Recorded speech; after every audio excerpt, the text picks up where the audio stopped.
Hello, I'm Jack Rickard. This is Electric Vehicle Television, EVTV. I'm here with my erstwhile assistant, Mr. Brainell Noto. Hey, good afternoon, morning, or evening, wherever you are. You're sounding chipper this week. I know, huh?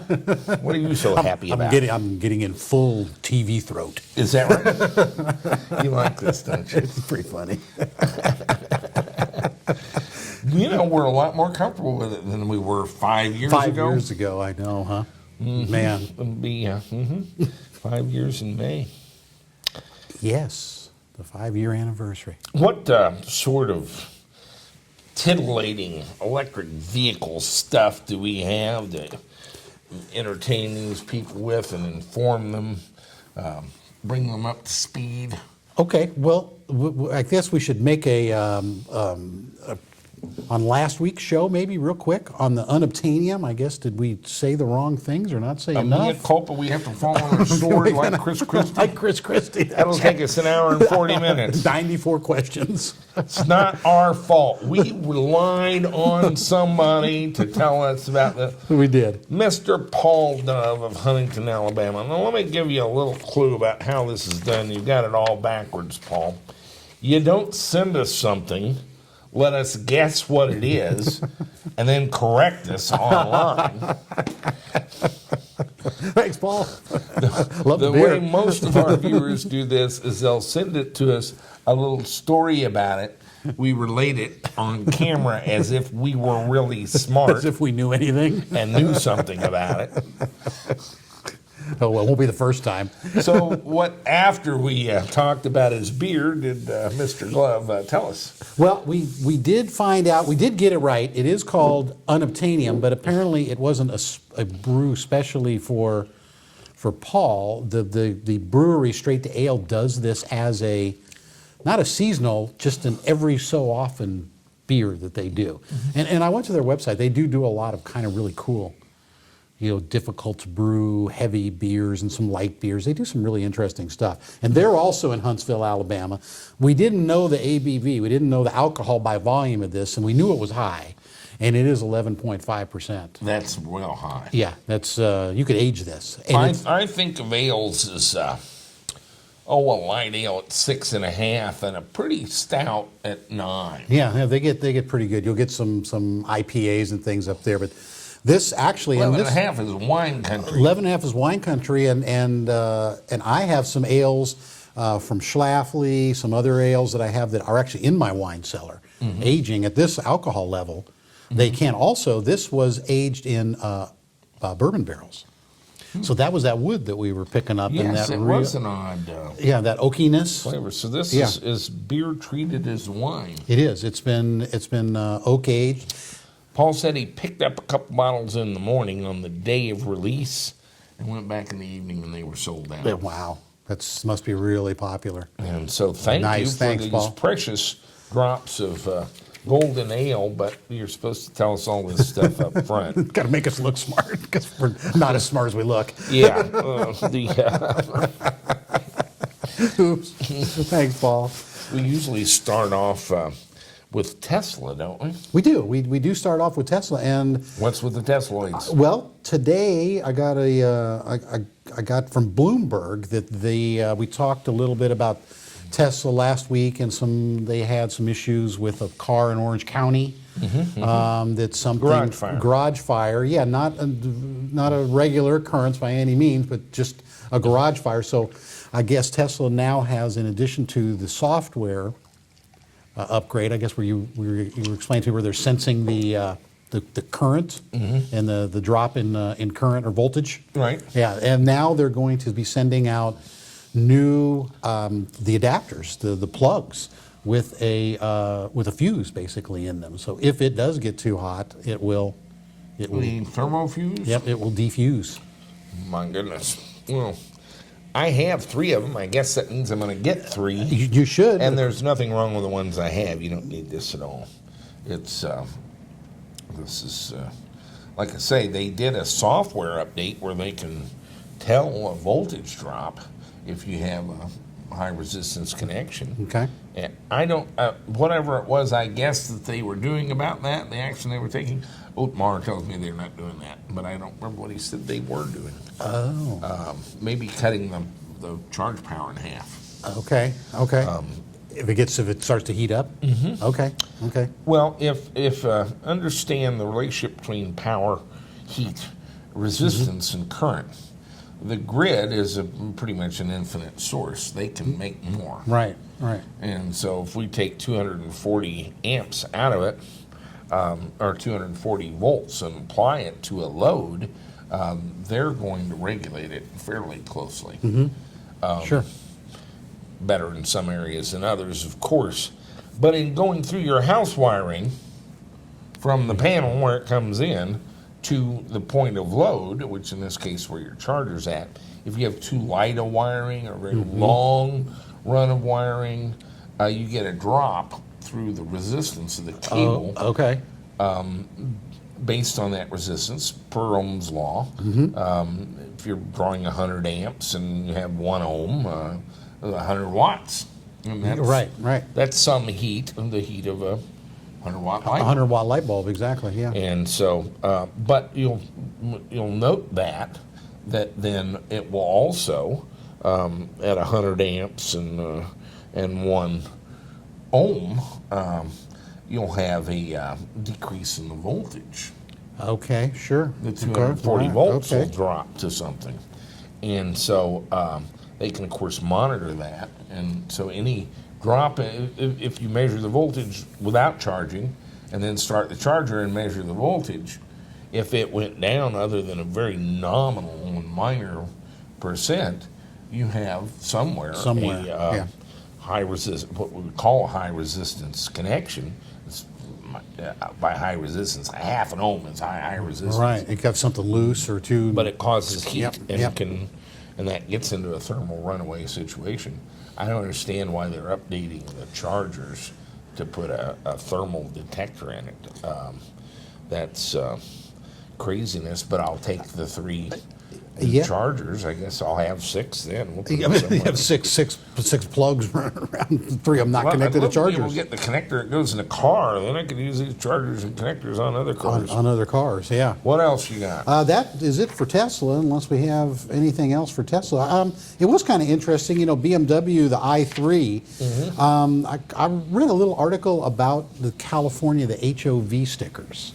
Now, you're from California, Brian. Yeah. I have lived there briefly a couple of times, and I left. And it wasn't an accident that I don't live there now. That's right. I have to tell you, I don't understand a lot about California. Tell me about these stickers. They're color-coded against your birthday, or how does this work? They are. Why do I want a sticker on my car at all? Well, what you want to do is in that Southern California traffic, what you want to do, if you pay or you finagle your way into the high occupancy vehicle lane, the carpool lane in California, and that gives you quite a bit of relief, except when the carpool lane is also traffic jammed. Well, they actually enforce that. If you just jump in that lane, they'll get you. They do, and I've had the California Highway Patrol sitting where you cannot get out of it. It's not one of those yellow lane things. It really is barricaded in, and they'll just be sitting there picking people out of the queue that are coming So that's down. sort of a state income generating It is. function too. Huh? It is, yeah. They really do. The Highway Patrol's really gets, and it's a big ticket. It's maybe a $400 ticket, I think, something like that. Now it's a pretty good violation. So you can have a pretty good morning out there. Yes, exactly. One cop on a Rake in motorcycle. $8,000 or $10,000 for the state. That's right, just on their Kawasaki. I get it. So they had 3 stickers that have come through the channels. They had a yellow sticker that were introduced in 2004 for the HOV lane and were limited to 85,000 cars. First come, first serve, and that was to hybrid vehicles. That's really what we had back then, the Prius. So the Prius got a yellow sticker, got a yellow sticker. but they were going to issue 85,000. It's just by when you applied. If you bought a Prius, First come, first serve basis, yeah. and then when it runs out, that's all there is. That's it, exactly. And that Okay. that ended They gave the stickers out. They actually extended it a couple times, and in 2011, the yellow sticker became obsolete. Okay. They went Now, hold it. Go ahead. It's obsolete. I have a 2007 Prius. It has a yellow sticker. It's still good? It is, although some owners kept them as a souvenir on their cars, the incentive came to an end on June 30th, 2011. So that sticker is no good anymore. Oh, so don't get an HOV. Don't get the yellow HOV sticker. with the yellow sticker. Okay. That's right. That's, the government giveth and the government taketh away. They take it away. That's right. The California, that was a legislature. Then, through the assembly, they came up with, in 1999, they came up with a white sticker. And the white sticker is strictly for vehicles that are zero emissions. So battery electric vehicles, compressed natural gas, hydrogen, whatever is zero emissions. Sailboard car, who knows what would be in there. That is set to expire. They're going to run those at least through 2019. There is no limit to the number of stickers. Okay. So if you get a true battery electric vehicle in California, you can drive in the HOV lane. Yes, white with sticker. a white sticker, and there's no limit on the number. There's no limit on the number of stickers. And they're good through 2019 At least so far. recently extended through 2019. Yeah. Okay. Then there is the green sticker, which came into effect on January 1st of 2012. So that's the new sticker. That's the new sticker that would know. So there's a white one and a green one now. Okay. This is issued to the first 40,000 applicants on a first-come, first-served basis. And that, again, goes back to, like, the Chevy Volt, again, to the hybrid vehicles. Okay, but only 40,000 vehicles on a first-come, first-served basis can get them. At this point, there's, at least in November of 2013, there was 24,500 green stickers out there. Okay. Leaving 16? Leaving about 15, leaving about 15,000, and they're doing about 1,000 a month. Uh-oh. So there's about 14, 15 months, at this point probably left of that. And when's the BMW? The BMW is slated to come out, maybe May, June in California. And You'll that have to be would, on your toes to get a sticker. and that would qualify for the green sticker in California. There is some allusion in the article that BMW is talking with the California Air Resources Board to see what they might be able to finagle. But right now, they need to do something. It could hurt sales of at least the range extended BMW, not the full electric i3. Just the BMW with the range extended. And any hybrid vehicle comes online at this point. Could make a case. How many of the white stickers have they issued? They have issued 30, this was in about September of last year, 33,000, and they're running about 1,500 of those a month. So you figure September, October, November, December, January, another 6,000. So they might be up to close to 38,000 stickers maybe of the white stickers. And that's been running since 99. That's been running since 99. So battery electric school. You got to be careful about these programs. I'm going to go public.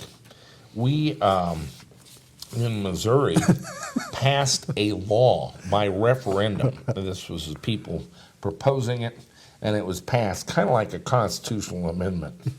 And it is public law in the state of Missouri that our utilities have to provide a $2 per watt rebate on solar installations. Yes. Per DC watt on completion of the installation. You do have to apply for the program, and they have to approve the engineering. Yes. And the Ameren UE detests this law. They have to comply with it. In theory, they had applied last May behind closed doors. Oh, imagine that. And got passed an amendment that changed the rebate to $1.50 starting 1 January 2014. Starting this year, yeah, okay.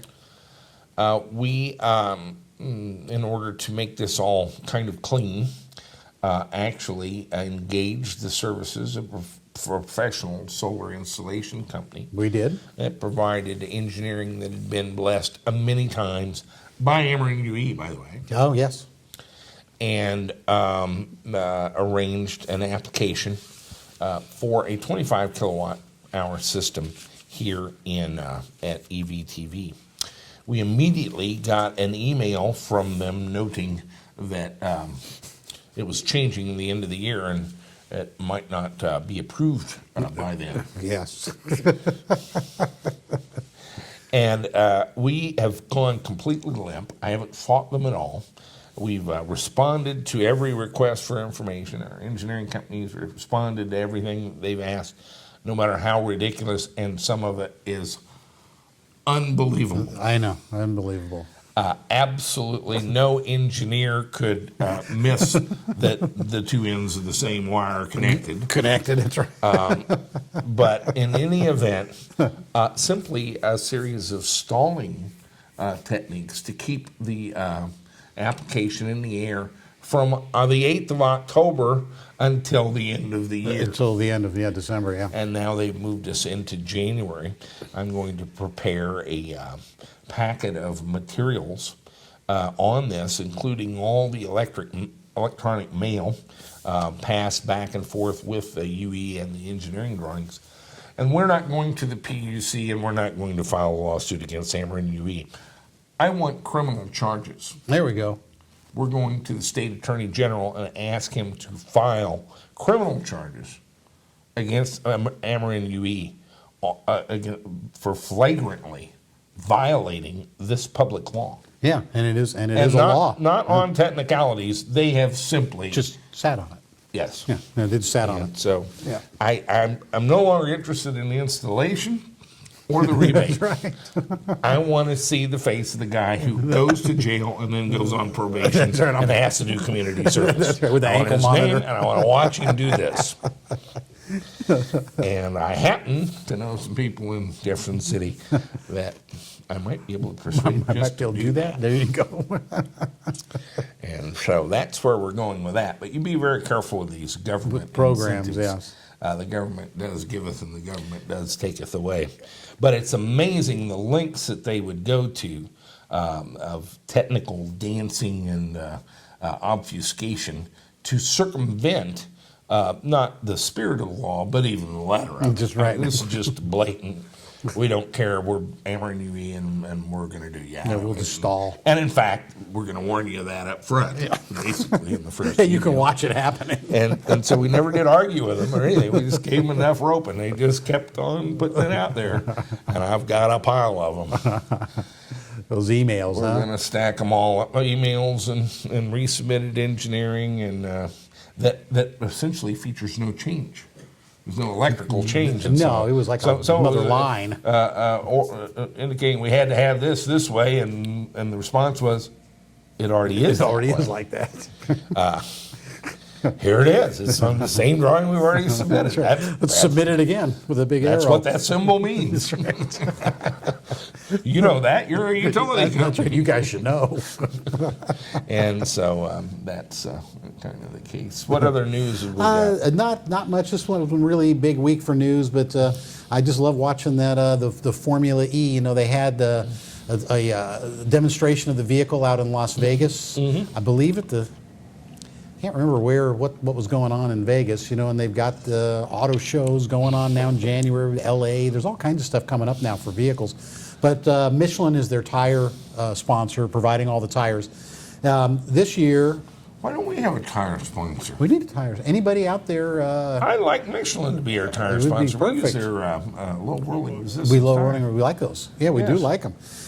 Call Michelin. Tell them they should be our sponsor. I- I don't care about Formula E, but I am fascinated that they're able to stay in the news every week. They're doing a They great have job. a thing every week Yep. to stay in the news. Yep, they're really with the doing it. Formula E. That's very professionally managed. Speaking of press management, Nissan. What? Oh my goodness! What have they done now? You know, I was thinking about this. I come across as being anti-Nissan. A number of our viewers drive Nissan Leafs. And Nissan has come out and kind of vaguely asserted that they're going to ramp up to double production this year. They're a little production constrained because they're selling twice as many vehicles this year as they did last year. And, I mean, these guys are just so too tricky by half. I can't take them seriously. I just can't do it.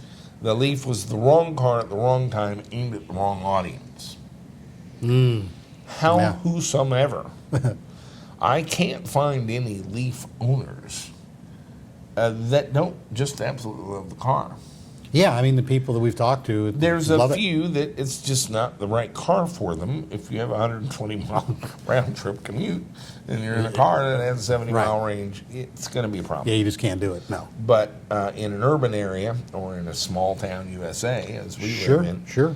the Leaf is overkill. Many are saying it's the best car they've ever had. All right. The Leaf's a good car. The company is what I constantly get crossways. We're battling. I mean, kind of the same situation with the Volt. It's this GM is so horrifically inept.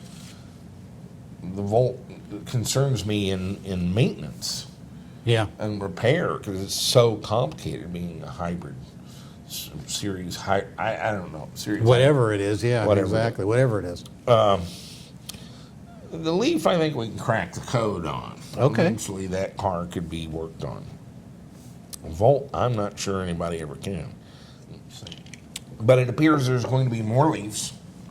And I think it is, as we talked, the people that have Leafs show them to the haves, show the have-nots. Right, show them their car, sure. And by demonstration, this is starting to be acculturated throughout the land, and more people, if they'll stick with it, are going to.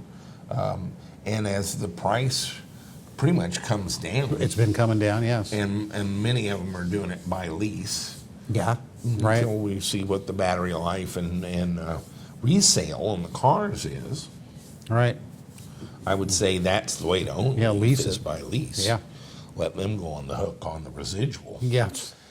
And then, but it's gradually. They had their best month ever in December, Yes. over Yeah. 2,500 units, Yes. and are hoping for great things in 2014. And I think at a modest level they will get them Okay. Okay. by demonstration. This again is the person-to-person kind of thing.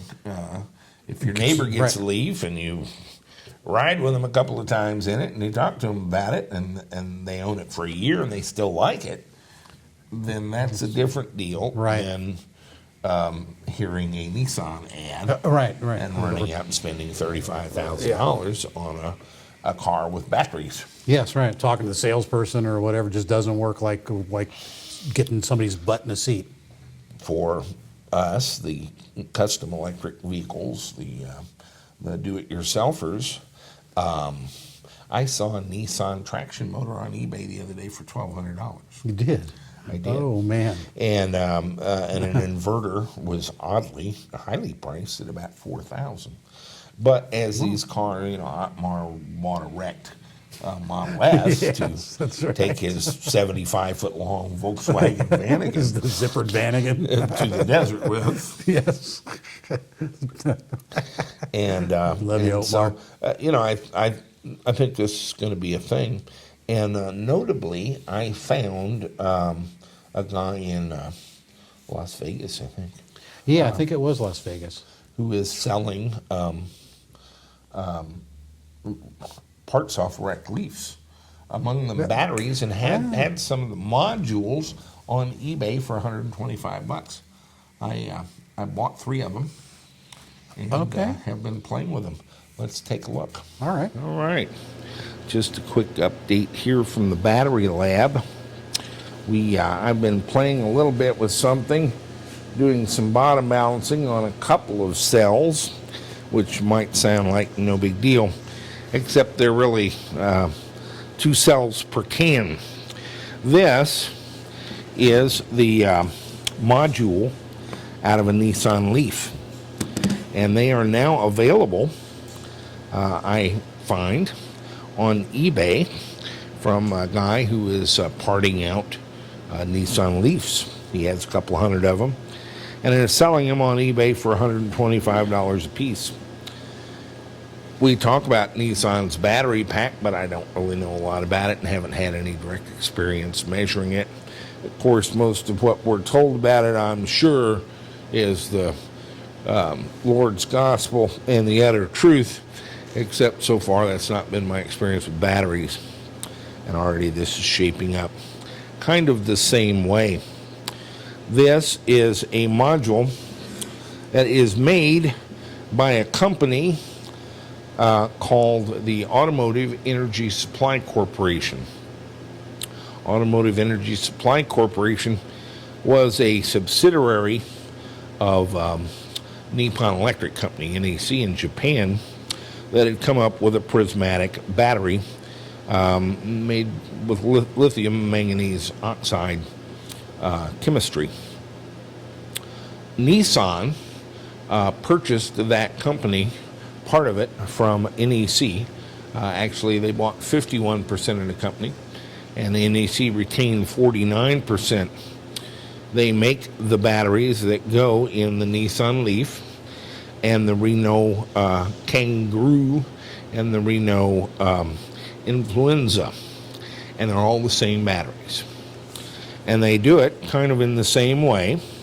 This is a can that, in theory, we could take apart and rearrange, but it actually has a rolled edge around the side, holding it together, and I don't really think there's an elegant way to take this apart and put it back together again, unless we get some sort of can opener device that'll deal with this rolled combined edge.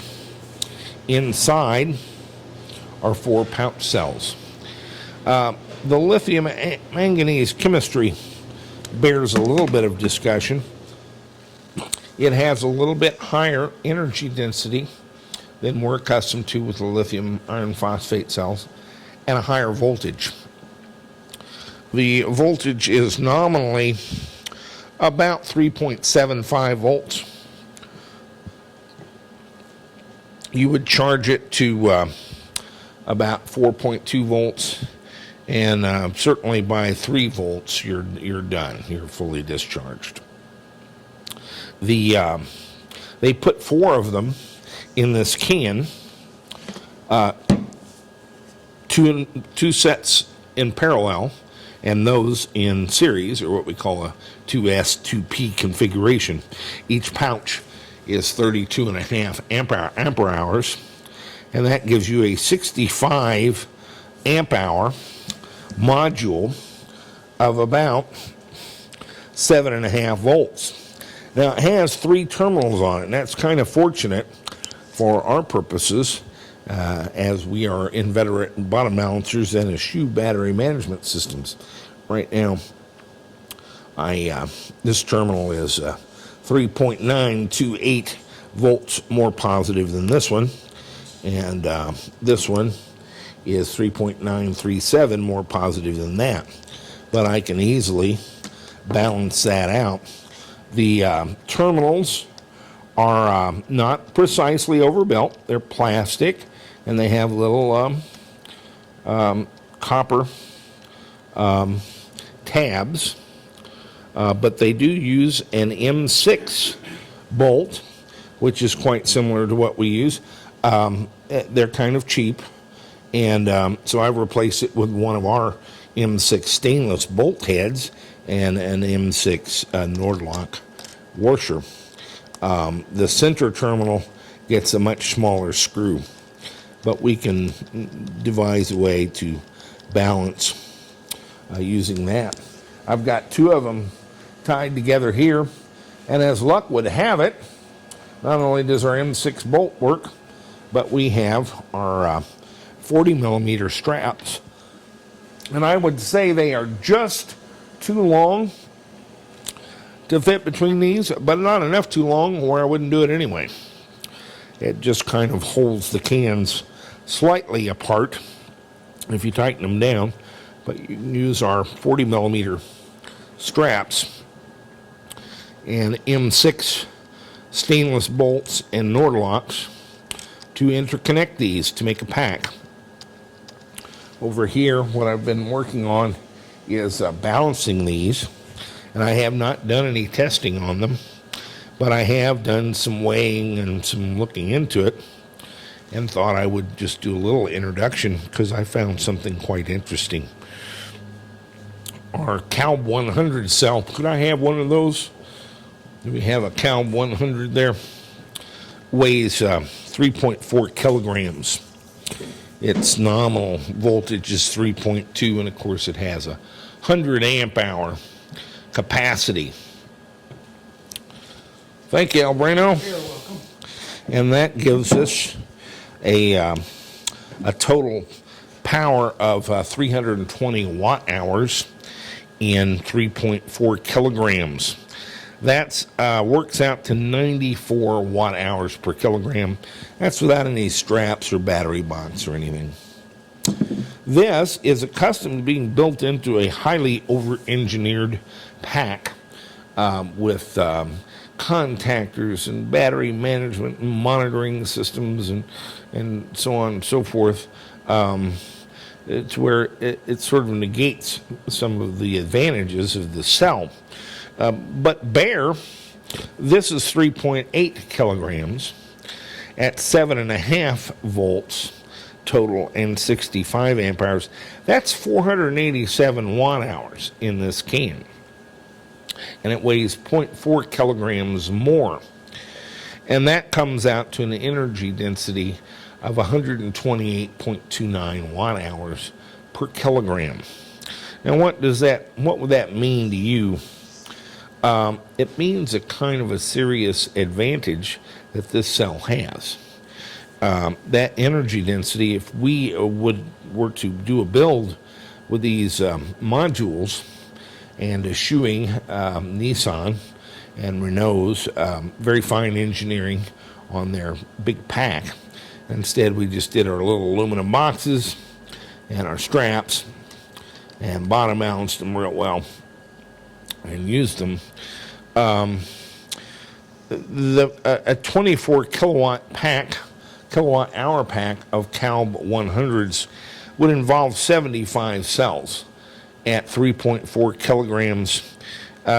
In pounds, the weight in kilograms would be 255 for the 24 kilowatt hour pack, or 561 pounds. If I tried to make the same size pack, energy-wise, 24 kilowatt, out of these can modules, I wind up with 48 modules, 182 kilograms, 0.4, and 401 pounds. Guys, that's a 160 pound difference for the same 124 kilowatt pack.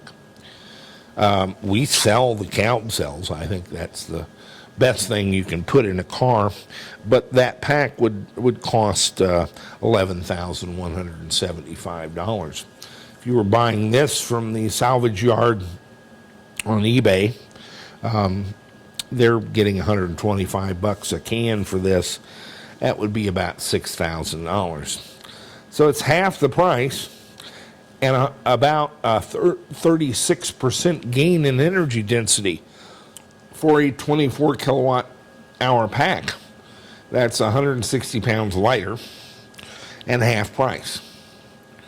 So we're going to start taking a look at these cells as more Nissan Leafs are sold, and I have it on good authority, as Mr. Gone mentions this week.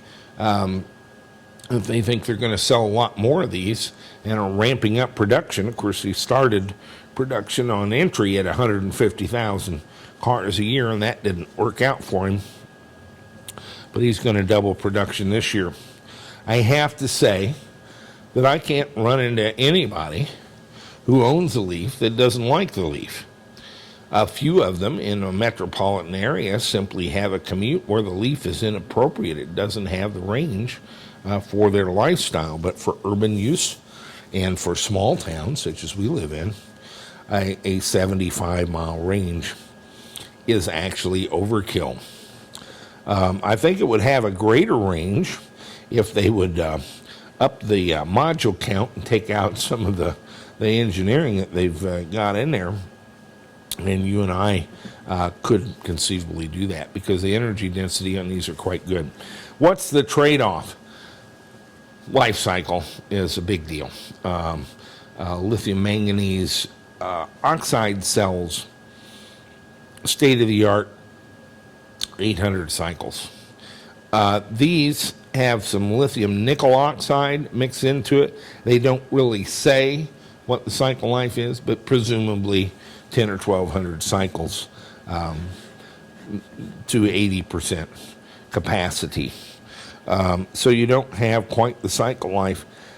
I've been a big proponent of cycle life. I like the idea of building a car and the batteries lasting the life of the car.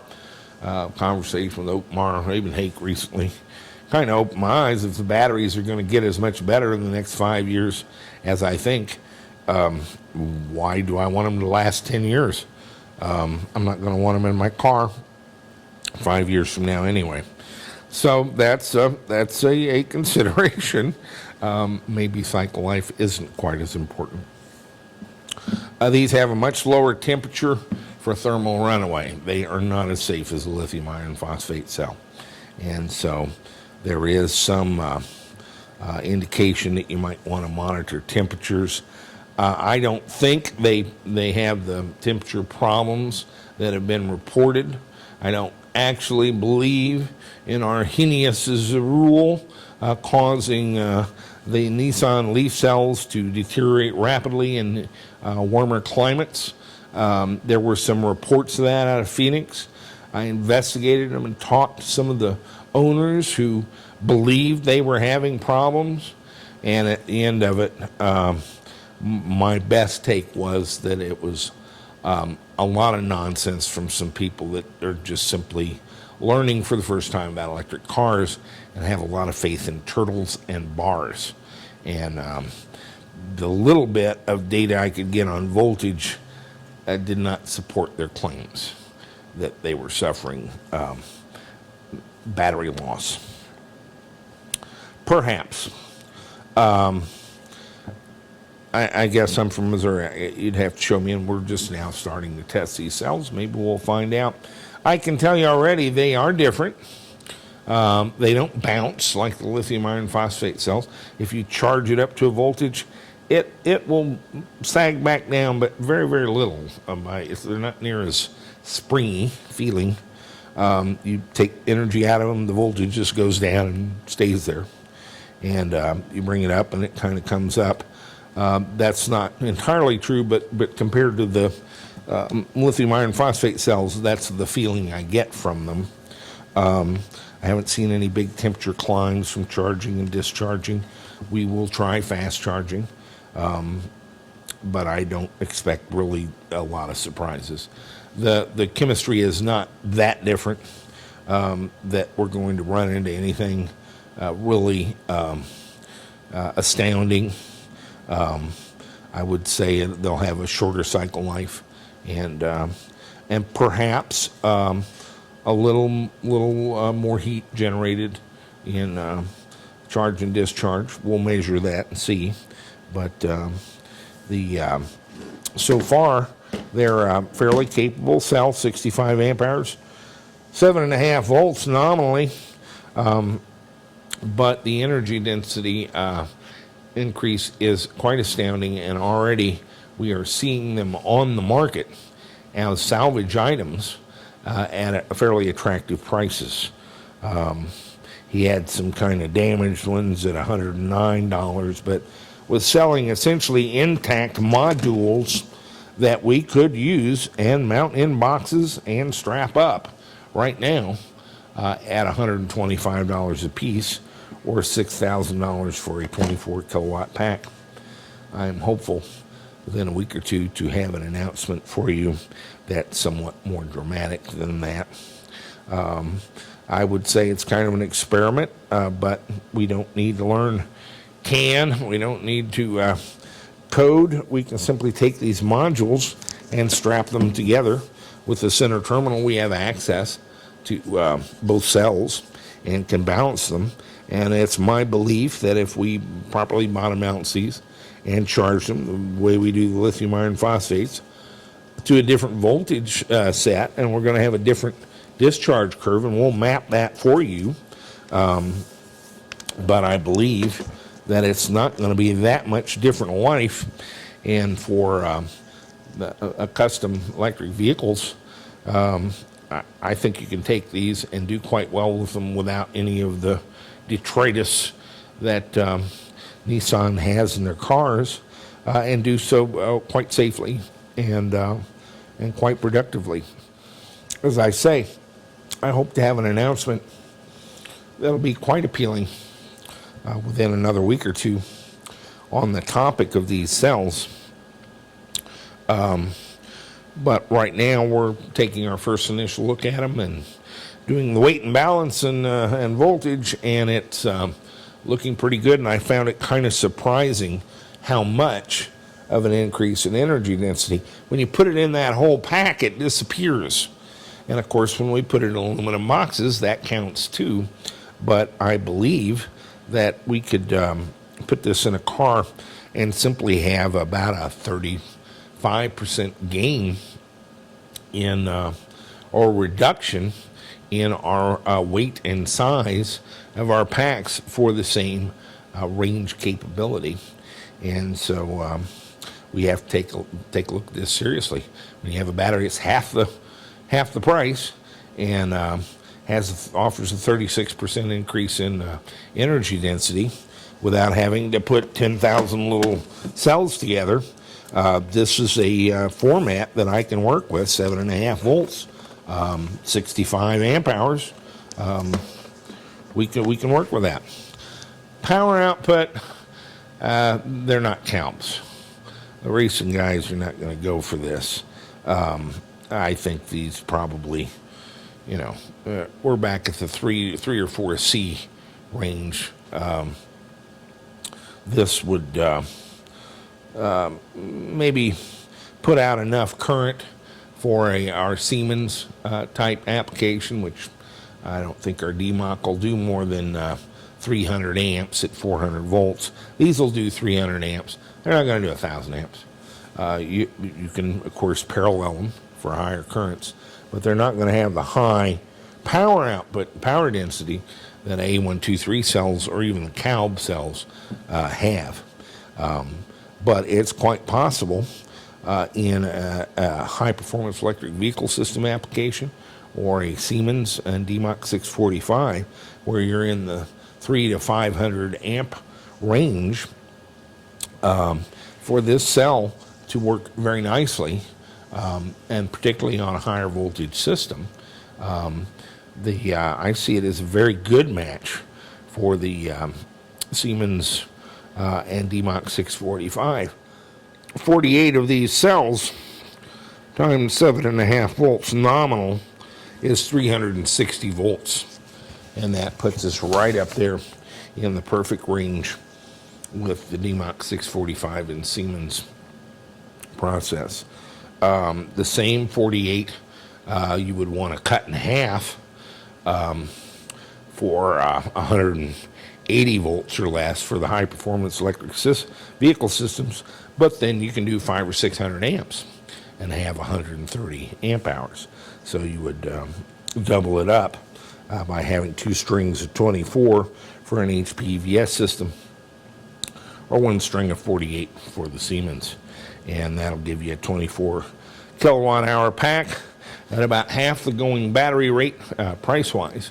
And as I say, apples to apples and oranges to oranges, 561 pounds in the CALB 100s, and about 400 pounds, 401 pounds with the Leaf module from Automotive Energy Supply Corporation. Of course, they're actually making these over in Tennessee now as part of the Nissan assembly line.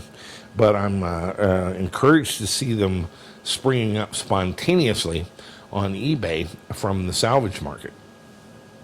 As more of these Leafs come off lease, either by being turned in, or more likely by being struck by violent and vicious telephone poles, we're going to inherit the ability to get these battery packs. And if you can get them and get these modules out of there, that looks to me like a Nissan Rec.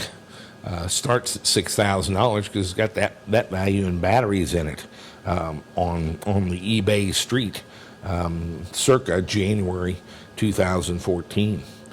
And so it may be that in the end we do wind up inheriting a lot of batteries from the automotive manufacturers.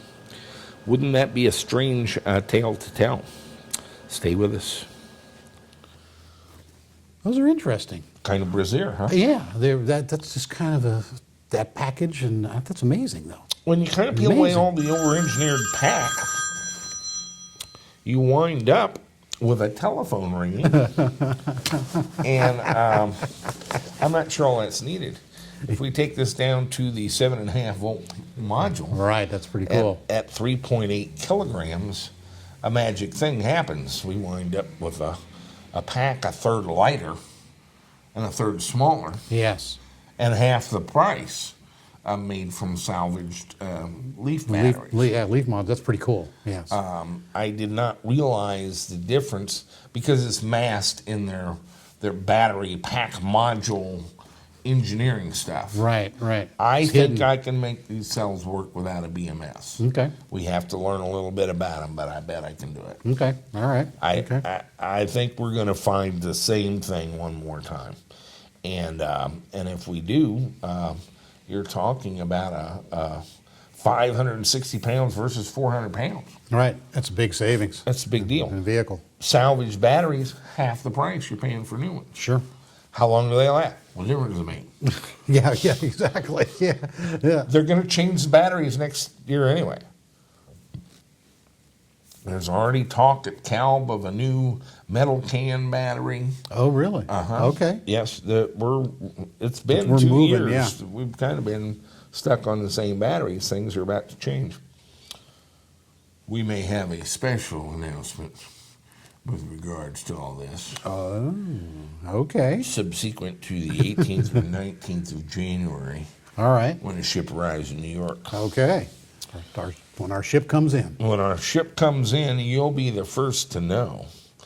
And so that's the Nissan modules. Cool. Anything from Europe? We do. We have Anna giving us a kind of a brief update of what's going on. It's a EVTV EU and new electric. We could take a look at that. Bring it in. All right. Well, hey everyone. This is Anna Kloppenborg with the weekly EVTV Amsterdam update. This week in the Amsterdam New Electric shop, we got started with our 818 kit build that we introduced last week.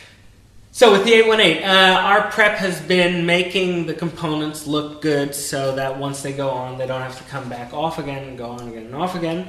Transmission, we're cleaning that up and it will get painted today. Same goes for the control arms, wheel stuff. Basically, there's a lot of car prepping and a lot of pimp my ride stuff going on here that's not too much electrical. So we'll skip most of that for EVTV. It's just a whole lot of fun to put together, is the real truth. Bigger news was that our components came in this week, came in off the truck, outloaded straight into the shop here. We had 3 Siemens sets. One will be going to Ireland, Damien Maguire. One is going to the UK. We'll get back to that one in just a second. One was for the 818 and to be put in. But I said was because now somebody twisted my arm and it's going to Hungary. Hey, what can you do? People here in the EU are getting into the building scene and we're here to help you out with the components. So even if I'll have to sell you the ones that I was just going to stick into my new car, we'll get some new ones from EVTV. That will mean that we're going to get an extra shipment going really pretty soon, guys. Anybody want to have some stuff in that boat, give us a call. Monday next, our batteries will come in, so we'll be fully stocked on that count again, and so things will progress. On the 818 front, this week we were able to clean up a lot of the components. We took off the body and stored it, and then got down to the first fitment. Having some motors here, even though they're destined for other projects, meant that we could do a first eyeball fitment of motor and transmission. We kind of measured things out from all the measurements we knew online of the frame, the chassis, the transmission, but we wanted to be sure and get a feel for how she's going to be doing. We're having a little bit of difficulty getting an adapter here, whereas everybody heard that story before. But once it gets here, I think we'll be all fine and we can fit without cutting into the frame. We seem to have 70 millimeters to work with, where we need about 58 to encompass the adapter plate flywheel combination. That's about it for the 818. I'm sorry to say that we don't have too much electrical stuff to show you this week. Bit of a short update for you, but we're going to have some cool stuff going on in the next couple of weeks. Definitely check back in with us. We also have the 818 build page now on the Factory 5 Racing forums. It's a great place to keep up with the latest on the pictures and the videos that we'll post there as they come along. And then, of course, we'll make EVTV updates proper every week.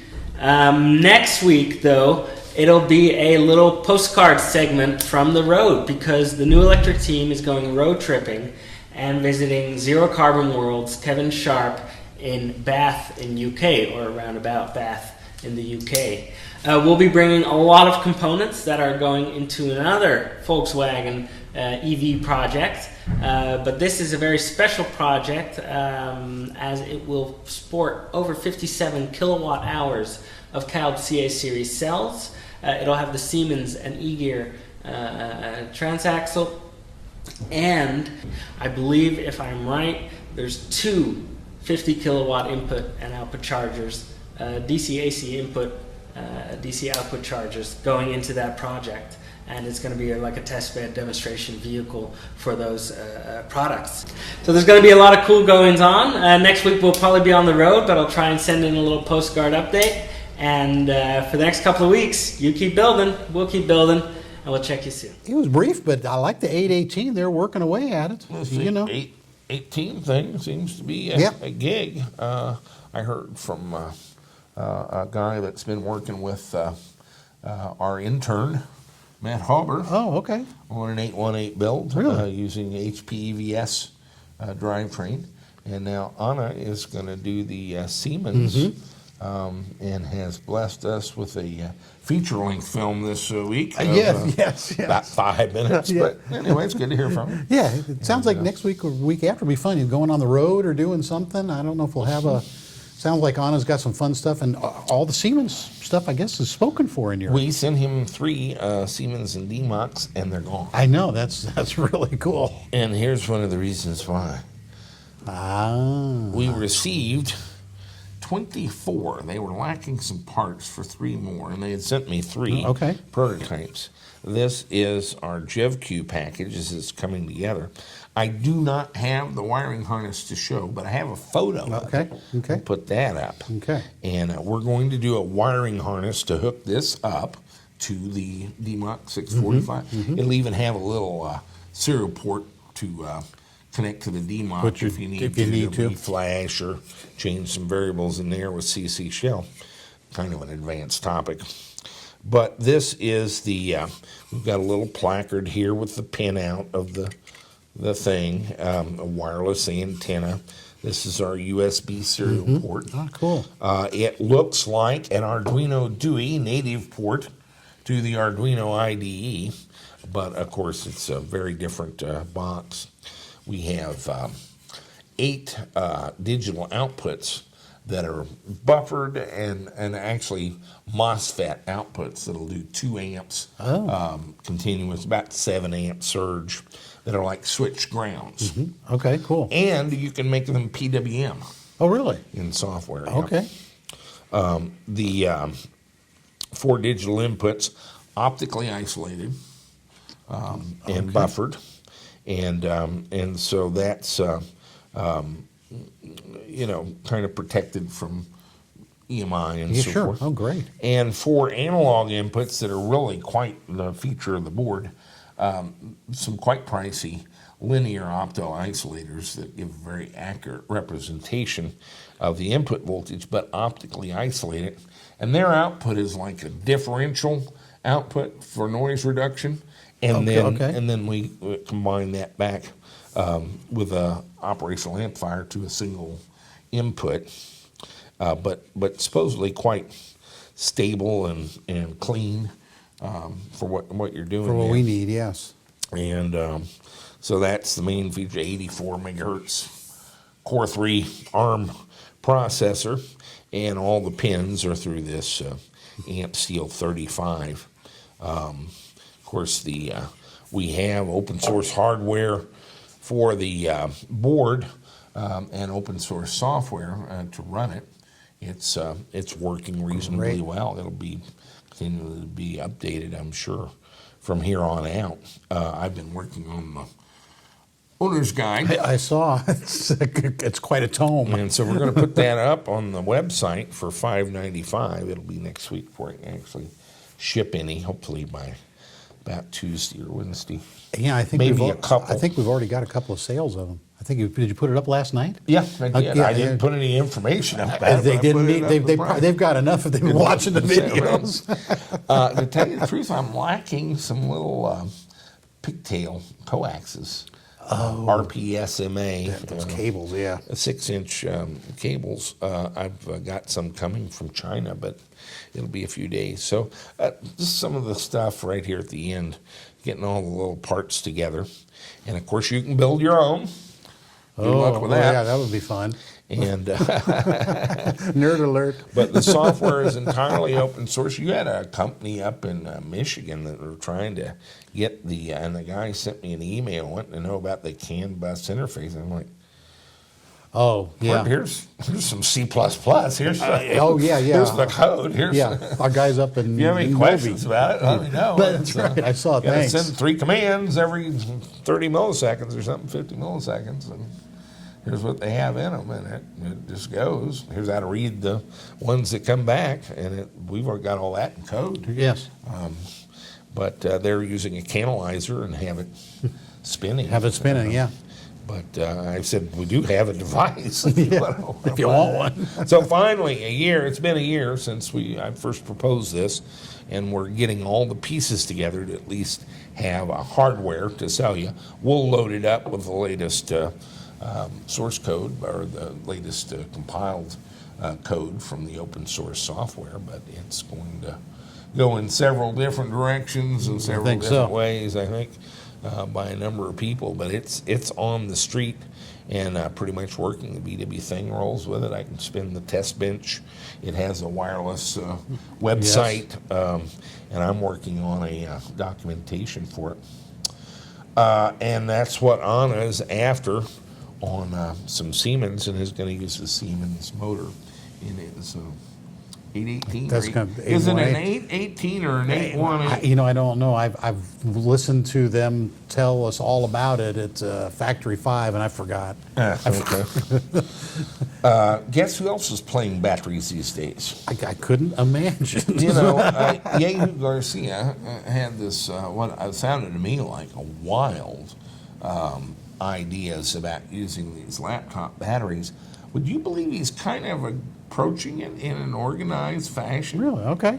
Really he is. Okay. Let's take a look. All right.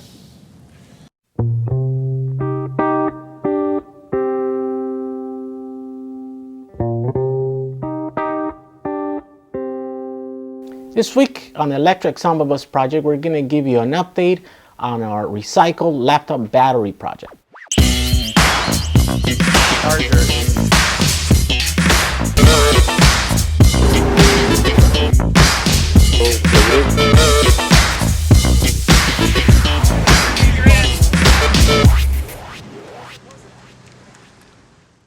If you've been following our story, you might be aware that I'm currently working on assembling a traction battery pack for my Samba out of recycled laptop batteries.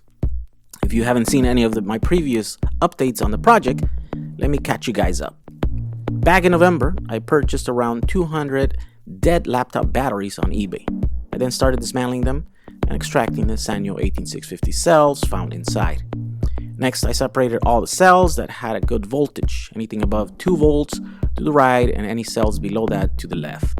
Next, began the very long and tedious process of charging all the approximately 2,000 cells so that we can then discharge them and find the usable capacity. Charging takes place on a cluster of inexpensive EV18650 chargers, where I can charge about 20 cells at a time. And this charging for capacity testing is done on a Ribolectric's PowerLab 6 charger, 1 cell at a time at approximately 2.25 amp discharge rate. The first batch of cells tested were from the completely dead or low voltage cell group, and after testing approximately 300 cells, I decided to use only cells containing 2000 milliamps hours or more. That means each module will be 300 amp hours or more. My battery will consist of 31 150 cell modules connected in series to produce a 115 volt nominal traction pack. That equals to 4,650 cells producing 34.5 kilowatt hours of power. The pack will weigh in approximately at 480 pounds and will entirely fit in the floor of my VW Samba bus. This is a considerable performance gain in both the size and weight to power density ratio over the lithium iron phosphate cells currently on the vehicle. So, now that you're all caught up, let's look at what's been happening this week. Currently, after very carefully selecting 150 cells, I'm finally assembling my first module.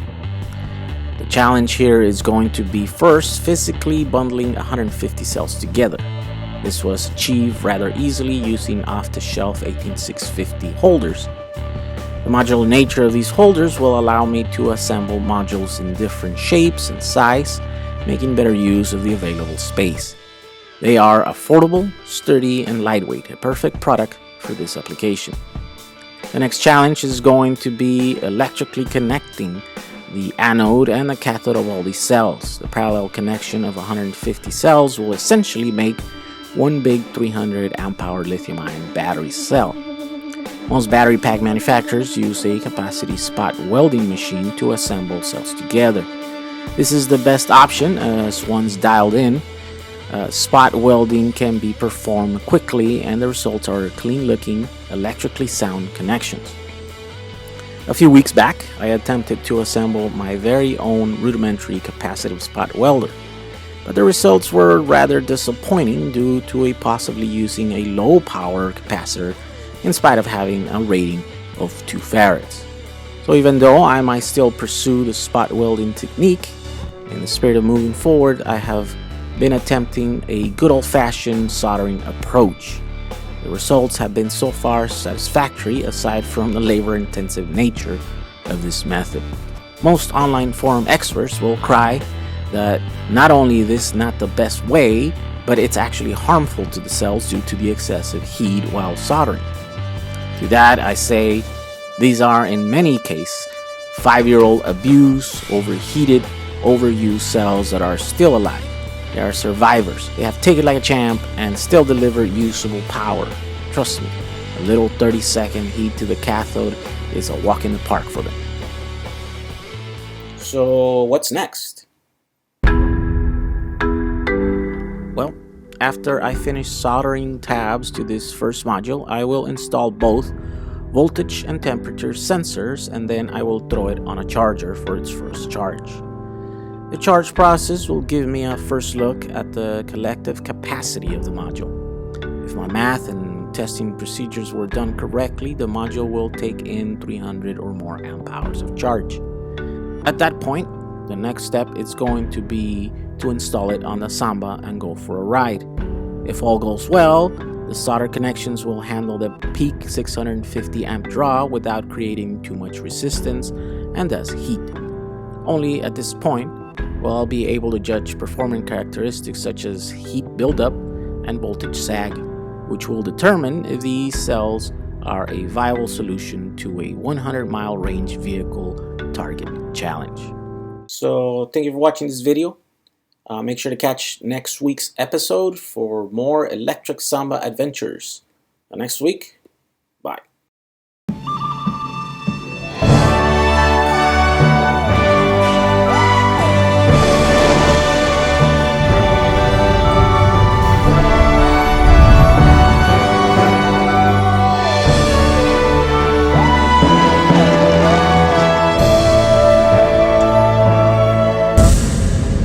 almost lost our wheel right here.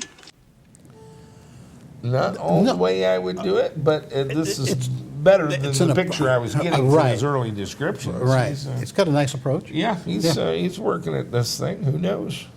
He may come up with something.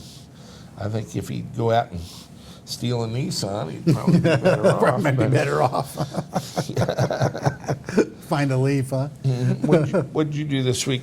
Well, we did a Ghia update. I know I've been lacking the last couple of weeks. We can take a look, and I know you're just all excited to get an update on the Karman Ghia. Well, let's do that. All right, let's take a look. About your build. Okay. Well, hello everybody there in EVTV land. We're in front of the Karman Ghia, as you can see.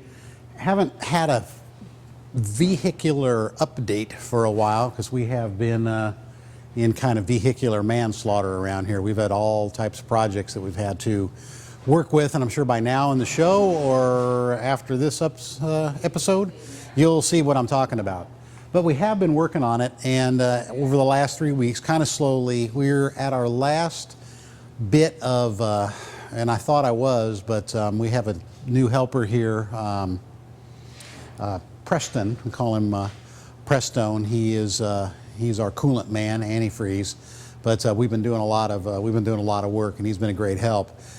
He's been working on the inside of the car, and we've been cleaning out some seams. You know, we don't want to put carpet that could pick up moisture over anything at all that is even remotely related to rust. So I was kind of ready to move forward with that and not do any more rust mitigation, but it's only a little bit. There's spots right here in the front of the wheel wells and one spot right below the where the rear seat would be that goes out to the and literally does go outside of the car under the fender well. So we're going to take care of that. We've got the rest of our batteries. We had them, and we had the 48 batteries for the pack. I had to sell 25 of them already balanced because at EVTV we do like to deliver parts the day we get the order if we can. So they went out of here on a pallet. So I have a new set of batteries, and we're going to give some very detailed instructions to Preston how to bottom balance batteries. So that'll move ahead. Volkswagen projects in general, it's been interesting. I talked to a lot of people, and not necessarily because we're doing any Volkswagen-based projects. I really think that these make great cars. I understand that in some countries, around the world, the Volkswagens are not as dear. Many of them have just rusted into eternity. But in the United States, Canada, Mexico, South America, there's a lot of Volkswagens around. So we do hear from a lot of people that want to have advice or want to do Volkswagen projects. Talked to 2 people this week, another one doing a Karman Ghia, another fellow doing I think he said a 70 Super Beetle, I believe, that he's working on. Started buying some parts from us. He's got a full project going. So it is really encouraging. And I know for some of you, showing the VW stuff doesn't make a lot of sense, but I've been a VW guy for a long time, and obviously there are still a lot of people out there that enjoy VWs. So that's why we keep pressing on with these projects.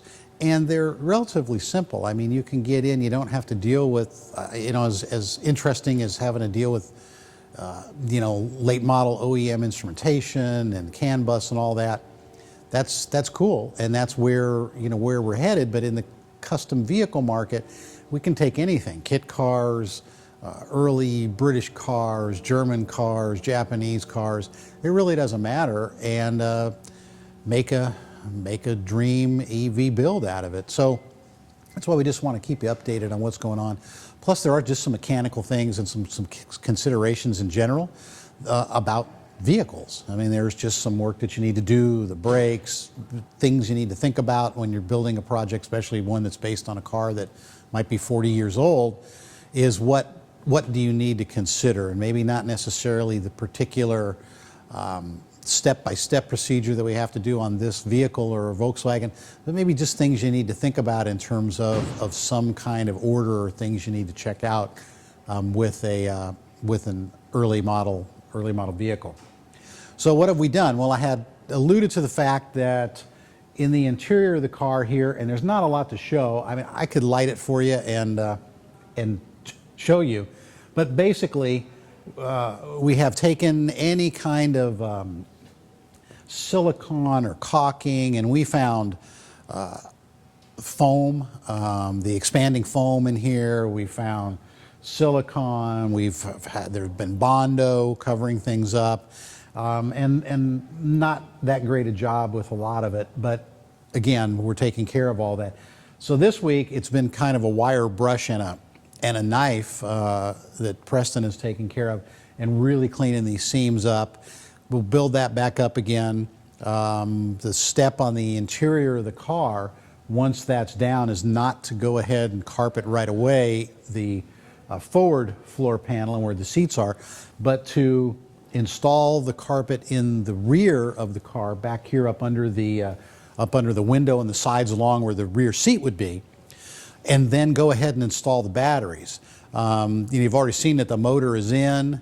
Couple of weeks ago we put the motor in, maybe 3 weeks ago, and we're happy with that. The adapter is worked out great. The motor's hanging in there, new transmission. Obviously you've seen all the new stuff in the rear of the vehicle, so that's in. Batteries next, after balancing, getting that battery box in, because that's really about 50-60% of the car, having the batteries in and the motor in. It really allows you then to work out where other things are going to be, how they're going to relate. Our controller is going to be in the rear of the car. Probably going to go ahead and put the charger in the rear of the car. You've seen from past episodes our hot start heater and our vintage air conditioning in the front of the vehicle. Under the vehicle is where the rest of our air conditioning is going to be, our condenser under the car with airflow. We've got to put in the cooling for the Curtis controller. We always like to run that with the chill plate. It's just the power electronics makes sense. I got asked yesterday about the liquid cooling. It's like, well, is there another way to do it? And yes, there is another way to do it. You can't not run cooling at all. I mean, you really have to run cooling. So, and we prefer liquid cooling. It just makes it simpler in the long run, even though it's a little more complex when you first put it in. Makes it simpler to know that your car, first of all, is running cool. And secondly, how big of a area do you need? Whatever the manual says for the Curtis, it's a pretty big piece of aluminum that they're suggesting that you use versus a much smaller piece of aluminum. I know you've got then the fan and a heat exchanger and a pump and a fill tank and a hose, fittings, but that is a preferred method of doing it. So if you can, do it that way. If people that want to go ahead and put it, that you can buy a big block of finned aluminum, and it would be finned aluminum that we would suggest, put a fan on it, but you may have to redress all of that depending on where you live and how you use the vehicle, what season it is. So consider, and we put together a really good cooling kit here, the EVTV cooling kit, with a shameless plug there, but what the heck. So take a look at that on the website. So in the front of the vehicle this week, I did a little bit of stuff, and I'll show you that. But for the hot water heating, and again, we have all those parts. We're using the 5 kilowatt hot start to heat the water. We use the Lang pump to circulate it.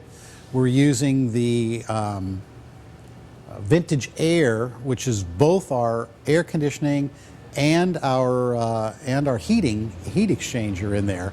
So with our controls, we get to adjust temperature, the fan. We've got a pretty good setup in there. But this is, and you can see this on the site as well, this is our JLD 612. This is our temperature controller. And what we do with this is we regulate the temperature of the water in the system. We take the measurement at the, it's like almost a 1 gallon fill bottle. We use that because you just need a big buffer in the system. You need enough water circulating through it in order to keep your temperature from modulating, from swinging in too big of a range. It'll cool off too fast coming out of the heat exchanger, be very warm coming out of the hot start tank, and so we don't want it to bounce as much. So we use this to regulate our hot water temperature. In the Escalade, I believe we regulate it between 140 and 170. This is going to be a smaller system. Not only the heat exchanger is going to be smaller, but also our lines are much closer. And they're not that far in the Escalade. We did find one big long line when we were working on it last night, and actually we shortened that line coming back from the exit of the hot start with our hottest water going directly into the heat exchanger. I don't know, they had about a 5-foot, 6-foot line. We reduced it down to maybe an 18-inch line. So anytime you can make your runs more efficient, more economical, that's the best thing to do. So all I did here, this happens to be a 3/4 square. This is probably a DIN specification that you could find. I can't remember the millimeters, but 1.5 inches, maybe 75 millimeter. I just took a 3/4 inch hole saw and then a Dremel, put a hole in here, and I'm not going to put it all the way in at this point because once it's in, it's in.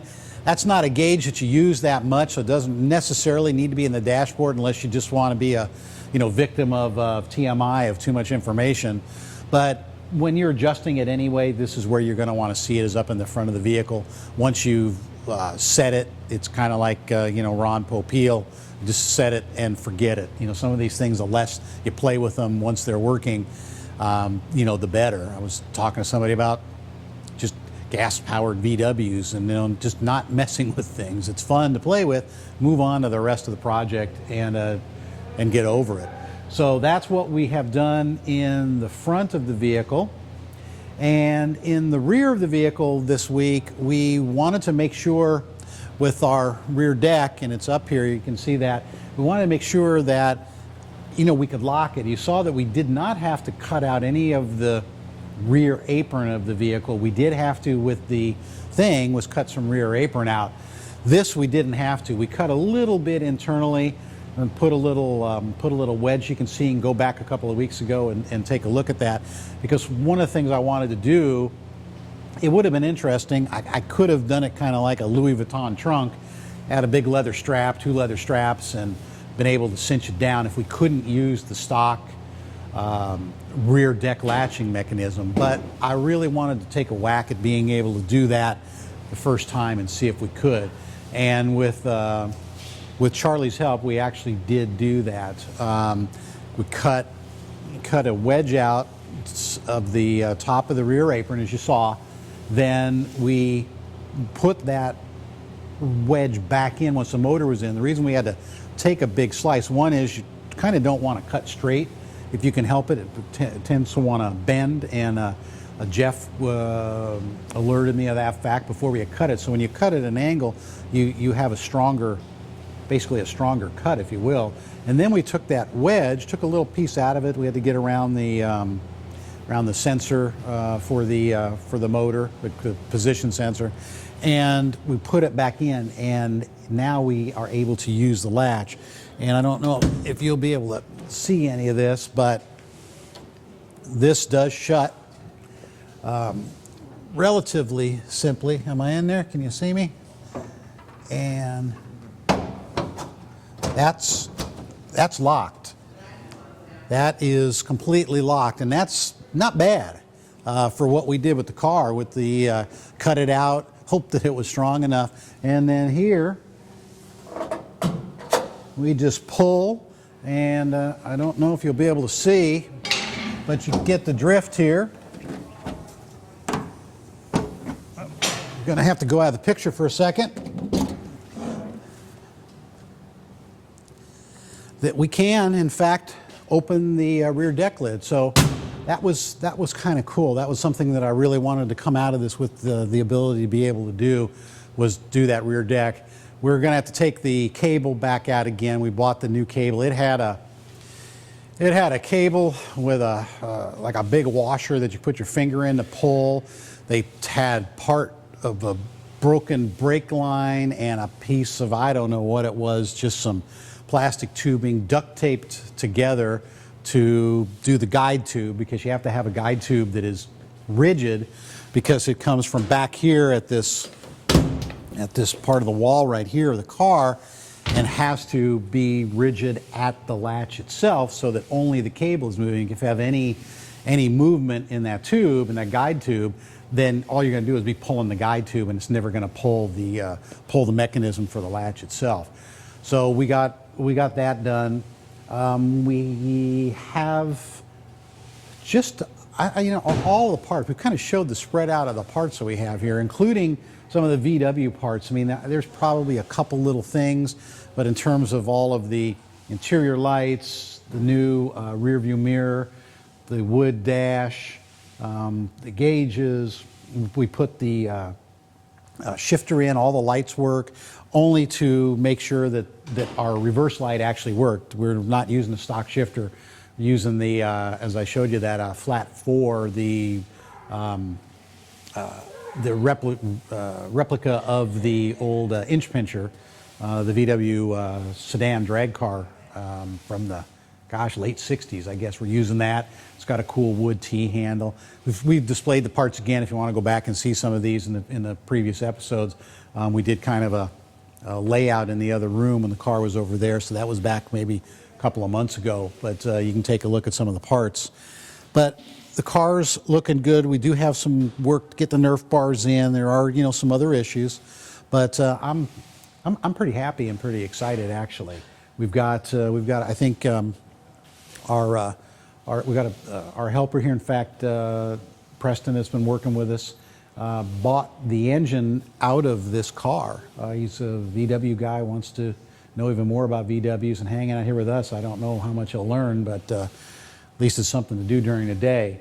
So I think VW projects are, this one in particular. We've got another thing back there. We've got the carbon fiber tube chassis that I really want to get done. We've got a guy now that's going to do the top for us, the fiberglass, because we have a hardtop, a removable hardtop for it. Problem is, all the kit cars are different. The one that you get from Special Editions would be different than the one from Intermechanica, different from the one in, I can't remember who the guy is in Hawaiian Gardens that's been making them, so another guy in Florida. All of those speedster bodies, all these bodies you're going to find are a little bit different. They're not, drawn off the same mold. They're, competitors, so they make the cars a little bit different. So we're going to go ahead and stretch that top and then extend the back of it so that we can bolt that on. At that point, then we'll go ahead and finish a roll bar in that car. That will keep me safe. I'm going to be the one that's driving it at hopefully 75 to 80 miles an hour in an eighth of a mile, and faster in the quarter mile. And so I'll feel a little bit safer. Also, with the car, it won't have side curtains, won't be able to roll the windows up, but we won't have all of that air tumbling inside of the car. So we're building a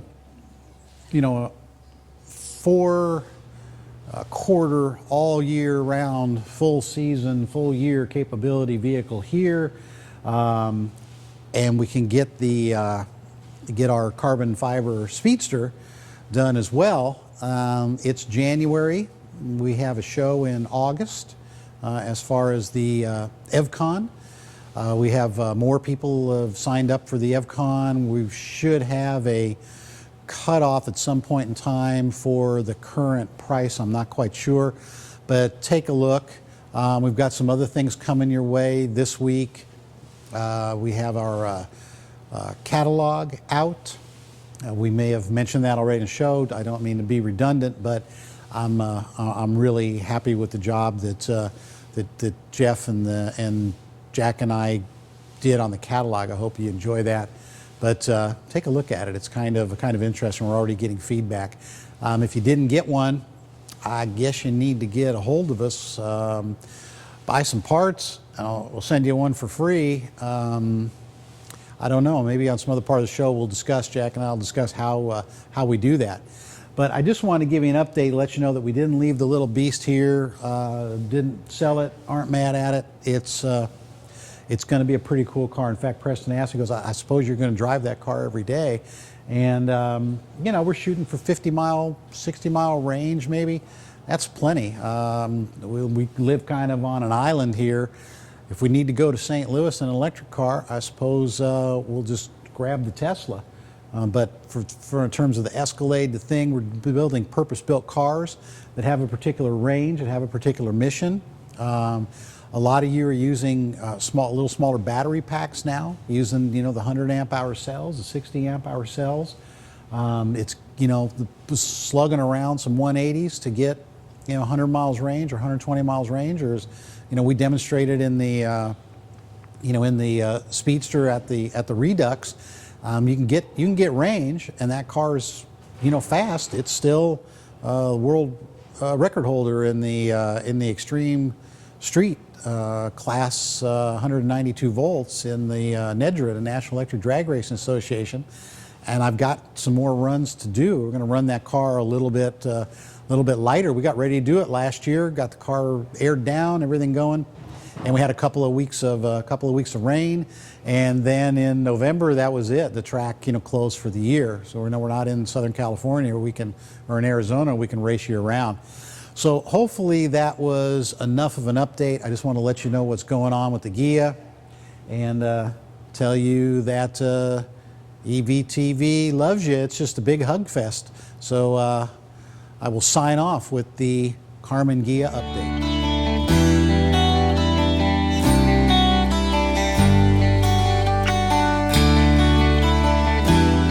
Making electric boats isn't just making boats cleaner, it's making boats better. Being out in an electric boat means you can enjoy the environment you're in. You are so much more immersed in the sound and the experience of the aquatic life, of the water, of the wind, than you would otherwise be. And it really gives you a new level of understanding and enjoyment of that generally beautiful nature area you've gone into to enjoy yourself. What an electric motor does is that it gives you all this power in a vibrationless, soundless way. A well-thought-out, well-designed system has 100% of the torque available all the time. You don't have to build up to it, you have it. So when you pump the throttle, you are out there and your whole shot is amazing. It takes your center of gravity right out from under you, and it gives people that what they call the EV grin. You just start laughing, you can't help it. You're so conditioned to think that you first need vibration, then need noise, and then you start going somewhere. And in this case, your center of gravity just shoots right out from under you. And it's a wonderful feeling. You can still talk to each other. You're hearing the sound of the water and the wind and the waves instead of just hearing engine noise and vibrations. And it gives you really a chance to be in tune with that nature that you're actually out there to enjoy. Plus, not having to visit the pump is actually a great thing. Your battery will eat electricity from any source that you provide. I mean, who loves sitting around on your knees with a jerry can? We have better control over the boat. We have a better experience while we're out driving. Plus, we also have the knowledge that we're part of new technology. It is just way cool. Our mission is to make beautiful, fast, and fun electric boats. There's nothing more fun than taking these new technological developments and putting them into classic designs and having people shoot away with a big smile and an EV grin.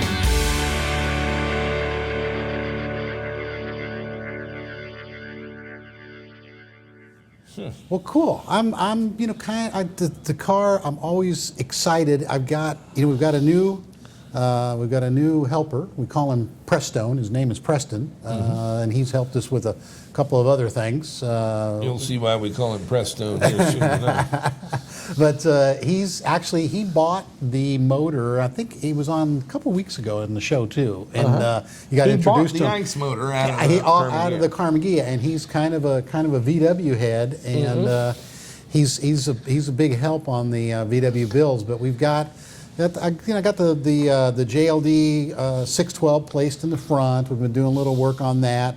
Got the hood latch going, a little more on the inside. We're almost done with the interior. Got a couple things to clean up. And we talked a little bit about. It's coming slow.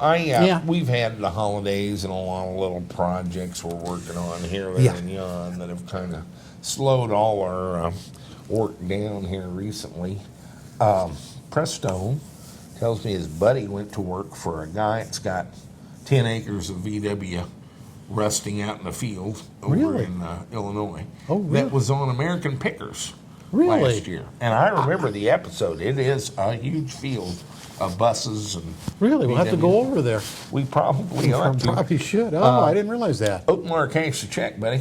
Oh, we got to pick up a Doka? Okay. All right. Did you make shipping arrangements? Well, I talked to him. I'm talking to a couple of guys right now to pick it up. He's going to stuff some parts inside, and I got a pretty interesting vehicle. It does run. That's helping. That the vehicle runs. So yeah, we'll have truck some drivers all like them when they run. especially a 3,100-pound Vanagon truck. So 3,100. yeah, 3,100 pounds. Yeah. That's actually pretty light. Yeah, that's not bad. I think this is ever since I saw Richard Van der Wey's Blue Project. I mean, he was doing it for somebody else. He offered to do this one for us. Oh, he did. Yeah, I had to explain to him. I said, Richard, we don't actually need more cars. Yeah, that's right. In fact, we're going to have to get rid of some of these We're going to have cars. to get rid of some. We don't have any room. We're running out of room pretty quick. We're tripping over them. We don't need more cars. We do cars for the show. Right. We I need have projects. plenty to drive, and it's that's not the gig. It's so yeah, we don't need somebody to help us put one together. Although I would like to know about his transmission adapter. Okay. Yep. My personal driver is a big Escalade, and I got a big brouhaha with the Model S guys. They have a Tesla Motors Club online forum. Oh, And they were kind of dissing the poor, unwashed, craven lower classes who convert their own. oh, don't touch them. They're dirty. Yes. Johnny, get away from them. Biffy, don't touch you them. shan't play with those children. And so I kind of waded into the middle of it and explained the pecking order of the universe. Here's a GB Strobel and me, guys, and here's you down here with a checkbook. That must have went over Here's pretty all good. our viewers. They build stuff. You buy stuff. Yeah. Now let's get this straight. I have a Model S, by the way. Yeah, that's right. And I like it so much so I gave it to my wife because it's for girls. That must have went over like a Snickers bar in a swimming pool. Whoa! Did that set off a hornet's nest of crap in Tesla Motors Club? Oh, no. But the truth is, and she does let me drive it about once a week, and it is a marvelous car. It is. It is. But for me to get in and get out and carry stuff and so forth, I like my Escalade. Yeah, it's more utilitarian, large vehicle. But I woke up Monday, it was 4 degrees. That was the high. Yeah. And during the day, it climbed to 4 degrees. That's it. Fahrenheit. For our European viewers, that is a minus 17 centigrade. And we don't live in Norway. That's right. That's pretty cold for us. Let's take a look. Escalade heating system, part 19. All right. Well, here with the gift that keeps on giving, my Cadillac Escalade. We do. We can't get enough of it. I really like this car, and it's delightful to idle around town. About 22 miles an hour in this thing. In doing so, because of the mass, it burns about a kilowatt hour a mile. Yeah. Oh well. That's better than 8 miles per gallon. That's right. That still is better. That's right. And but this week, would you believe I woke up Monday morning and it was 4 freaking degrees out? That was the high. Yeah, and through the day it climbed to 4 To degrees. 4 degrees. I know. So we've had some snow and stuff. My truck's all Talk- scuzzed little up with cruddy. salt and snow and so on and so forth. But worse, the gift that keeps on giving, our never-ending heating system It's a saga. saga. It's a saga. It was working pretty well, Yes. except I would have to refill the antifreeze about every other day. Yeah, it was like burping out antifreeze It or was something. burping antifreeze. Yeah, it was burping antifreeze. What we had was two 2,500 watt hot starts from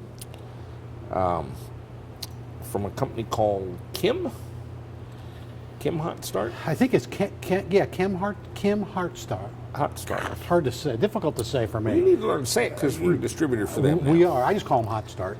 And they've been very nice to us, actually. And Yes. they answered a lot of questions and so forth. They have been in business since 1947. And they started out making hot water heaters for Caterpillar tractors so you could start them in the morning. Oh, like so the block doesn't freeze Block up heaters, and everything. yeah. Yeah, there you go. Okay, all right. For diesels, that are so Yeah. cranky in the morning before Right. they had glow plugs. Yeah, for that glow plugs, yeah, they needed compression. Yeah, And, exactly. So it was kind of hard starting in the cold those days, and they would heat the block with plug-in electric. But they're always on the lookout for new markets, and they like that we're doing something different with it. And so They do. Yes. they've been very nice to us They have. on very low volume so far. I don't think anybody's bought one. We've used several. We use several. I think it's good. We got 10. So here's what we had done. We had plumbed two of these in series to get more power. Right. Okay. Good more. And in fact, we got more power. We take our temperature at the tank up here, Yes. and I've got a little solid state relay and a contactor and so forth, and a temperature relay, one of our little meters, and it turns on and off the power to the unit between 160 and 170 degrees Fahrenheit. Oh, okay. Sure. Good. But that's not what it is in the tank. And we kept getting surges and bubbles coming up through the thing that never worked themselves out. Yeah, those burps. Yeah. And we finally figured out that our water and polyethylene glycol antifreeze yeah. was boiling in the tank. And what we think was happening was the first tank would heat it up, and then it already hot, it goes into the second tank, and it's got an element in it, and that would flash it above the boiling point of the ethylene glycol and water. And water. Oh no. And now we're cavitating, and we have the steam bubble that has to work its way out. Right. And it causes us to spew stuff. So we put a little overflow tank on here, and I actually got it where it would go into the tank and go back out as it cooled back down. That wasn't a solution. No. And it short term. overflowed the tank It quite did. often. It did. Overflow tank. So that's not working. Why do I always do this? So we decided to try two things simultaneously. Or Oh, we yeah. never know which one worked. That's right. Those double experiments, huh? We replaced the two tanks with one tank. Yes. And we replaced the ethylene glycol and water with something called Evans waterless coolant Yes, we did. at $45 a gallon. And therein lies the tail. We didn't change the pump, No, we did not change pump. and it had apparently gotten hot. And so we tried to dry out the system as best we could. And we put on a new Hot Start 5K We did. thing. It's about 12 ohms. I only make 185 volts most of the time. Okay. So I'm not really getting 5 kilowatts. Right. I mean, more like Kind 3. of hair dryer. Yeah. But it's enough. The apparently too much. So we got that done, and we're kind of trying to bleed it out, and noticed a very unusual thing. We're looking down in the tank, watching for flow from the pump, Right. and bleeding everywhere we can, and so on and so forth. Yep. And what did we find? It was weird. After a while, we noticed a pattern in the flow of the coolant, like at 8 or 10 seconds on and 8 or 10 seconds off. Yeah, I'd get this 7 seconds of good flow, and then 10 seconds of no flow. Yeah. And then it would repeat. Yes. Over and over again. That's not very fluid-like. That's more electrical-like. Yeah, that's right. Yeah. And it turns out our pump was straining Yes. to do this deed. Yeah, I think to pump all this, yeah. Crazy. But it was flowing. We were heating. We were I was heating getting nicely, heat in there, yeah. so I took it home.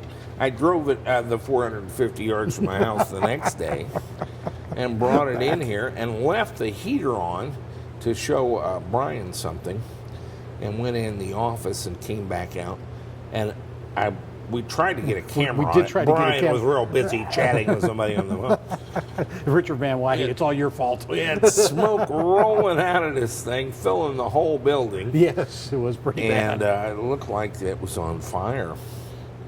It's terrifying. So we shut it all down and found our hoses melted at the bottom. Yeah, in fact, I could probably show him one of the hoses here. This was the outlet hose on this end of the hot start. And this was also the fitting that was in there, and this is what's left of the hose.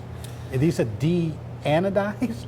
I don't know. Yeah, these fittings are black anodized, Yeah. but ours have turned copper. Yeah, they went back to their From the original. heat. They went back to their original form, and this is just burned and split. This is a nylon steel reinforced hose that we use. The element is covered in black plastic, it looks like. Yes.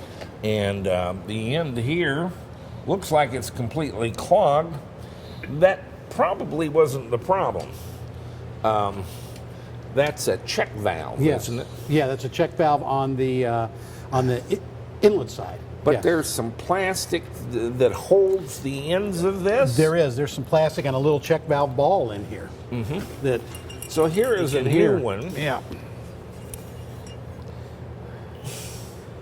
What just has a check valve? I don't see anything holding our element. No, there wasn't anything holding the element. It's just check valve. So the Yeah. check valve got clogged with stuff, we think, from the pump, which had probably been overheated as well Yeah. in the earlier incident. Yeah, this poor little pump just. It's a great little pump. I love this We thing. just- Apparently, it's actually an AC induction motor with a little ball in it. And our poor little pump is a Well, little worse the, for the ball is kind of melted. There's a melted ball. The Don't ball say that. sits Ouch. on a ceramic pin, and there's a 3-phase AC motor in there that spins it.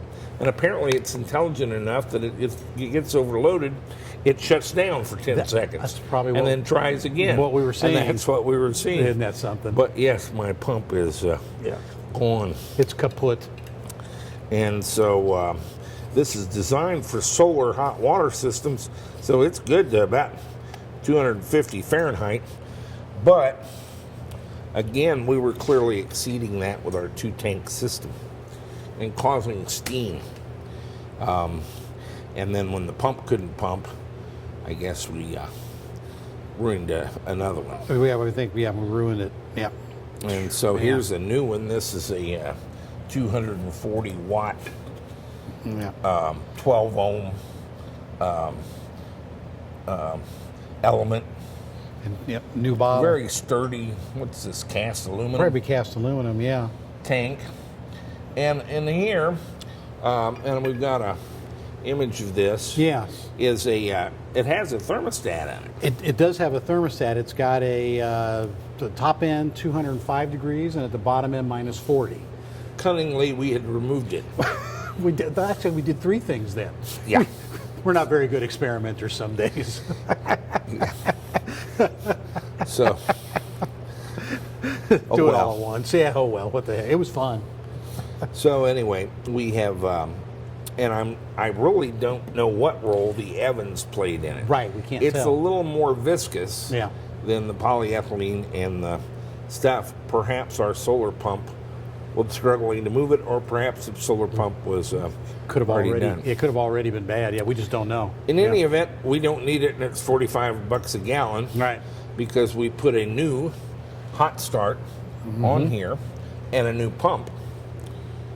And so far, we have great flow Yes, we do. and pretty good temperature. Like I say, it's not as hot as it was when it was making It's steam. when it was making steam, exactly. But I've got good heat in the cabin. Yes. And we're using polyethylene or ethylene glycol and water again. Yeah, we're down As to a- $12 a gallon or $15 a gallon. Right. Instead of and 45. it's not bubbling or anything or surging, or we're not losing any, and so No. seems no. to be working very well. But I thought I'd show you some of our stuff. We sell a kit that we put together with the pump Yep. and with the hot start Yes. 5 kilowatt tank. And I mean, that's a 240 VAC tank. That, you can take that up over 300 volts DC, Sure. and that would Yeah, it where would- it you would get the be fine. maximum stuff. Yeah. I'm down around 185 volts. Okay. I should probably have 120 VAC element. Yeah, probably. Yeah, You get higher So, resistance. but I like to run them a little low then, and so Right. 12 ohms and 185. I'm doing about 15 amps. Yeah, we're pulling about 15 amps, yeah. And so a little less than 3,000 watts, but that seems to be adequate. The Escalade heating system, what all this is about, it's about our 5th iteration on a liquid heating system because we want the modern 2008 environmental system. You know, I mean, she can have one temperature on her side, I can have another. Yeah. There's different valves to route that through, fan speeds. Of course, we've got seat heaters anyway, and seat air conditioners. Seat for air that matter. conditioners, I know. But one of the main criteria on the vehicle, I said from the beginning, was I don't care if it rolls, but it's got to heat and air condition like it does now. That's right. And so, believe it or not, it's coming up on 3 years. We're still working on it. It's a project. And, I ran into a forum on Tesla. Oh, so superior, very elite guys. It's not on the Tesla websites. They've got a set Tesla fanboys club. Oh, okay. They were dissing converters, I guess. Dissing you? Yeah, they were basically, those dirty conversion people. Don't touch them, they're dirty. Yeah, that's right, with their lead acid batteries. And You guys better so wash forth and more so on. often. Yeah. We can't change the world one car at a time. We have to have a mass market, Ah. right, of Okay. $100,000 cars. Yeah. And guys Wow. with, so I called them a bunch of girls, Gurlz, and they went berserk. Did they really? Oh yeah, they're shrieking in terror. But what a bunch of pansies! These are people that are checkbook environmentalists. They've written a check for a Tesla, and that anyone would. They pretty much Anyone would insist question that is- for $100,000 they ought to get to be the top of the pecking order. Okay, I see. They're enraged that I would suggest that they drive Elon's car Elon's way, and if it goes bad, they need to call him on the phone and pray he pities them and comes and fixes the car because they don't know permission to drive a freaking thing about it. Right? Oh boy. And they went completely. They just grenaded, huh? Yeah, it's just cranial detonations. I'm as of this afternoon, I hadn't been thrown off yet. But after they read some of my Probably, latest, yeah. will That's be. probably tossed off. That's the usual. You've been tossed pattern. off a better forum. That's right. I've been tossed off of bigger and better forums than you, all over the world. That's right. It's globally. If it's something they don't want to hear, one guy accused me of denigrating women because I called them girls. I could kind of make a case there, It's on video. but I'm sure he didn't realize what he was saying. He didn't know. He didn't really know what he was saying. That's right. But I said I gave my Model S to the wife, and that it was a car for girls. Oh, And real men, they work on their own cars. They work on their own cars. And build their own cars. J.B. Straubel was a conversion guy. Yeah. And in fact, the Roadster was a converted Lotus Elise. I don't think these guys know anything about cars. One of them told me it does a 3.9, 0 to 60. It doesn't. In Really? your dreams, maybe 0 to 60 kilometers. maybe. Yeah. But That's funny. I don't think they know anything about these cars. And the DIY conversion guys are kind of a threat. Yeah. Imagine Otmar's in there, and he's going to transplant a Model S into a Vanagon, and worse, a stretch Vanagon. A stretch Vanagon, a zipper Vanagon. Oh, my God. And they're all tiptoeing around that real edgily. I bet they are. That should be fun to watch. And Gotta love it. yeah. So, but yes, you're right. It's an ongoing process, but we get to learn something every day, and eventually, we'll have a heating system that works even when it's 4 degrees. There you go. Exactly. And The high. and we may have to do it another 3 or 4 times, but we like doing it. But what a blast. Yeah, what they don't get is it's a very pleasurable activity to work on these things, and you really do get a sense of satisfaction when you win. Yeah. Worst thing that happens is you get covered. Less so when you lose. That's right. Worst thing that happens is you get covered in this black Evans goop. Yeah. And breathe in the fumes. Or white smoke. Yeah. Yes. Just filled the whole It place. looks like glass pouring out of it. So more fun in games with the Cadillac Escalade. Yep. We're always having fun. Stay with us for more underdog adventures. All right. We'll see you later. Oh boy, Jack. What an adventure. is an And they don't realize it was just about 2 full days. Well, at least from 3 o'clock in the afternoon to late at night. That's 2 days for us. It was an event, a learning process. We learned a lot though. Well, this is a fault I have. I get excited and change 2 things, wanting to cure the project, and forgetting that then we won't know anything. Right, in case it all breaks down. Evans, a waterless coolant, Yes. and change the heaters, and bad outcome. Yes. Fingers crossed. I'm not claiming success, however, in the 2 days since that was filmed. Now the temperature's going up. It's in the 30s yesterday and today.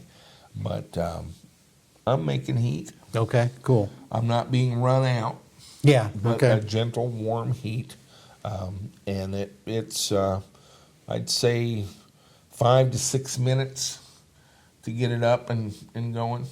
That's not too bad. I drove home the other night and my Volvo never did warm up. And I'm probably, 5 miles away.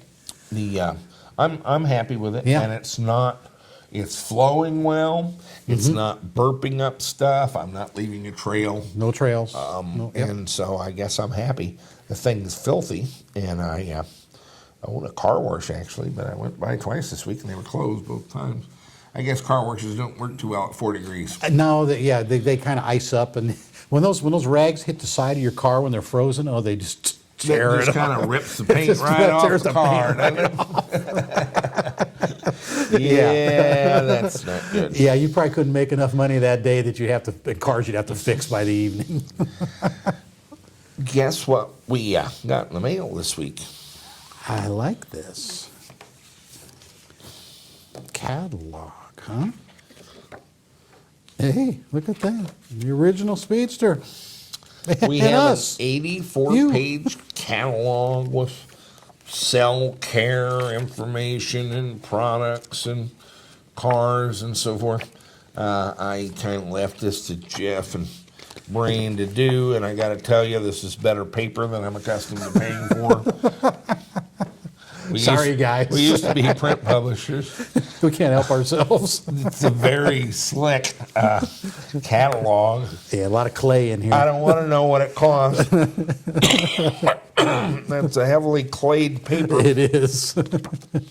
Yeah. But a nice finish on it and a nice look, Marine. I got to tell you, I think this is going to be a hit. This is 84 pages. As I've described, here's what I want to do. Got a couple pages where he threw in some photos of builds and so forth. Yeah, we've got a Chris has been working for months. our showcase. He's either going to get it completed or I'm going to take it away from him. The registry.evtv.me. I'll try to get it linked up this weekend. Purports to be an online database of custom electric vehicles. Okay, all right. And you'll be able to upload hopefully very high resolution photographs, which won't be a big deal since everybody's got an iPhone now. Yeah, exactly. All you need is an iPhone. And data about your build. And you can vote for your favorite build in the database. Please do so. You can vote for up to 3. And in the next catalog, hopefully, we will take the top 100 selected by voters of the builds from the custom electric vehicle database and put that in the front. I haven't decided whether they'll get a 2-page spread or a 1-page Okay. for each of the selected vehicles, kind of in order of their selection on the voting. All right. And so we know Brandon Hollinger is an expert at getting the vote out. Getting the vote. I know he did for the did for FCON the- 2011 giveaway. For the giveaway. And Right, so he did. get your position in the database, get your vehicle in there, and let's let the voting begin, because we already have products that aren't in this catalog, and so in the spring, in a couple of months, I want to do this again. All right. But with either 100 or 200 pages of gorgeous conversions, conversions, okay. custom electric vehicles Cool. in the front of the catalog.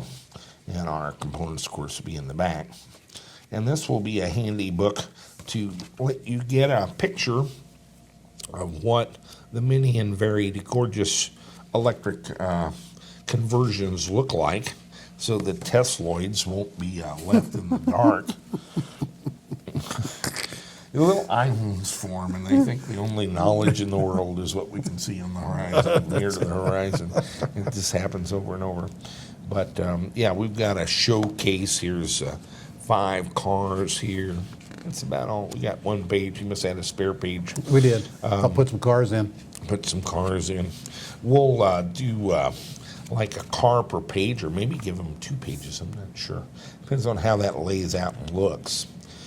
So like 100 pages of vehicles on the front of this.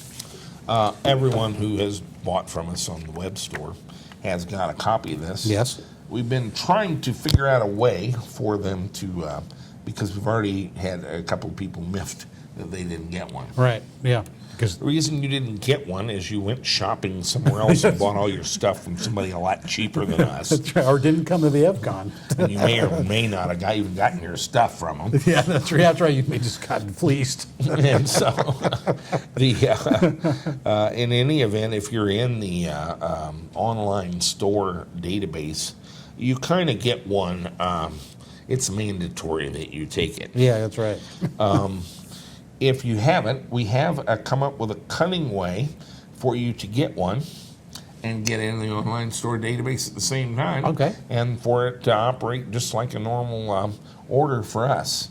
We're going to put them in the store for $4.95. Okay. All right. Now, you can think of that as a catalog for $4.95 with free shipping, or a free catalog with $4.95 shipping. I don't care. Yeah, that's right. And it'll come out first class, so it's But going to that get eaten will up. get you registered in our online Yeah. store and an address for us and a email that comes to sales, and so someone will think to take a catalog and send it to you. We'll put it in an envelope and shoot it off to That you. was all brains working out. I thought it was quite brilliant. Because everything else that I had thought of was just way too much work and things falling through the cracks. Well, we started out with they want to know how to get a catalog. What do? Brain, just have them call your cell phone. Yeah, that's right. Get my personal email. And he found that very motivational to come up with some creative alternatives to that strategy. That's Here's right. what we did. That's right. Even thought about it I last think evening. It's brilliant. That's right. And so we won't be giving out his cell phone number on this episode of Grace, EVTV. Grace under pressure. There you go. Stay with us. It's going to get better. We've got some things in the works that just I can't get them to come together. It's coming. They're coming together. I'm so excited. I can't stand it, and I can't get there from here, and it'll be another 2 weeks. Everything. Whatever I touch is another 2 weeks. Another 2 weeks. Another Did I iteration. say you'd have it on Friday, Jack? I meant they were going to ship it on Friday. You'll have it in about 2 weeks. Well, at least we know the all timeline. day, every day. At least we know the timeline. You gotta love it. You gotta love it. We'll do more EVTV next week. We Stay will. with us. All right, we'll see you then.